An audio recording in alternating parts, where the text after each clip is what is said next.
Praise the Lord. जय मसीह की कलीसिया। आज का जो विषय है वो है कलीसिया के लाभ। इफिसियोस की पत्री 3 अध्याय 21वां वचन हम देखते हैं, कलीसिया में और मसीह यीशु में उसकी महिमा पीढ़ी से पीढ़ी तक युगानुयुग होती रहे। आमीन। जैसे हम जानते हैं कि हमारा परमेश्वर त्रायक परमेश्वर है और पवित्र आत्मा हर एक विश्वासी के जीवन में कार्य करते हैं और परमेश्वर का जो सामर्थ्य है वो हमें चंद्र, सूर्य, आकाश, तारे, पशु पक्षी, पर्वत, नदियां, इन सभी में आसानी से दिखाई देता है। उसी प्रकार हम प्रकाशित वाक्य 21वां अध्याय 1 वचन देखते हैं, फिर मैंने नया आकाश और नई पृथ्वी को देखा, क्योंकि पहला आकाश और पहली पृथ्वी जाती रही थी और समुद्र भी न रहा। यह वचन से हम जान पाते हैं कि पृथ्वी के जो भी चीजें हैं वो एक दिन नष्ट हो जाएगी, पर कलीसिया हमेशा के लिए रहेगी। हम सभी को कलीसिया से जुड़ना बहुत ही जरूरी है। चलिए हम देखते हैं कि एक कलीसिया का अंग होने का क्या फायदे हैं। सबसे पहला फायदा कि परमेश्वर ने जो आपको प्रतिभाएं दी है उसका कलीसिया को या फिर कलीसिया के लोगों को उसका उपयोग हो सकता है, उसका लाभ हो सकता है। उदाहरण के तौर पे हम देखते हैं कि अगर एक डॉक्टर है तो उसका कलीसिया को कैसे उपयोग होता है कि वो स्वास्थ्य के बारे में लोगों को बता सकता है, या फिर कोई बीमार है तो उनसे वो सलाह ले सकते हैं।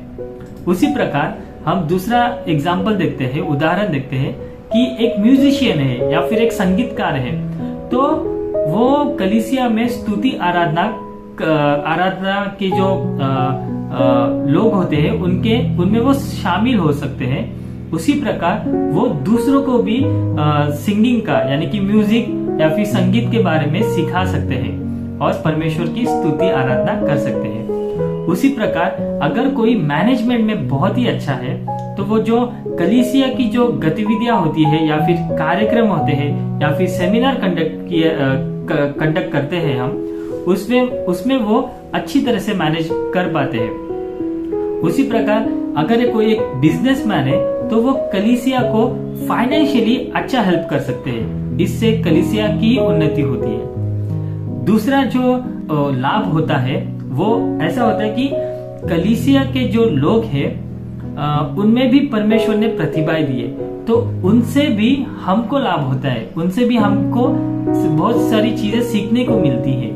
और आखिर में सबसे महत्वपूर्ण लाभ यह है कि कलीसिया के द्वारा हम सभी लोग बाइबल के नॉलेज में यानी कि ज्ञान में हम बढ़ते हैं। कैसे?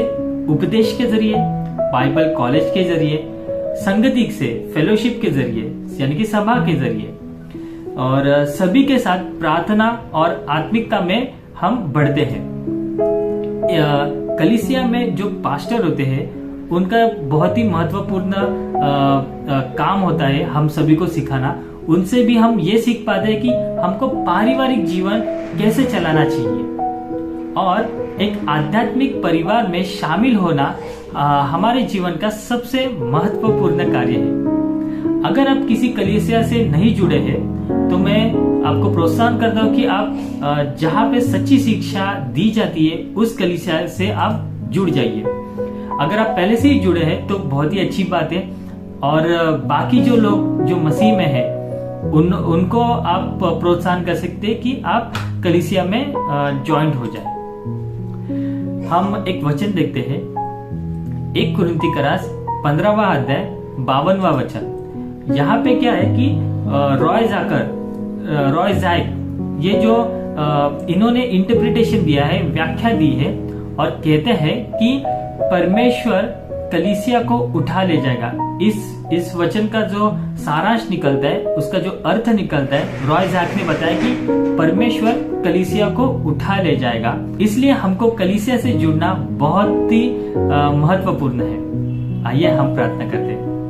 धन्यवाद परमेश्वर कि इस सुंदर समय देने के लिए, ताकि हम वचन में बढ़े और परमेश्वर हम एक दूसरे से जुड़े रहे कलीसिया में और आपकी स्तुति आराधना करते रहे।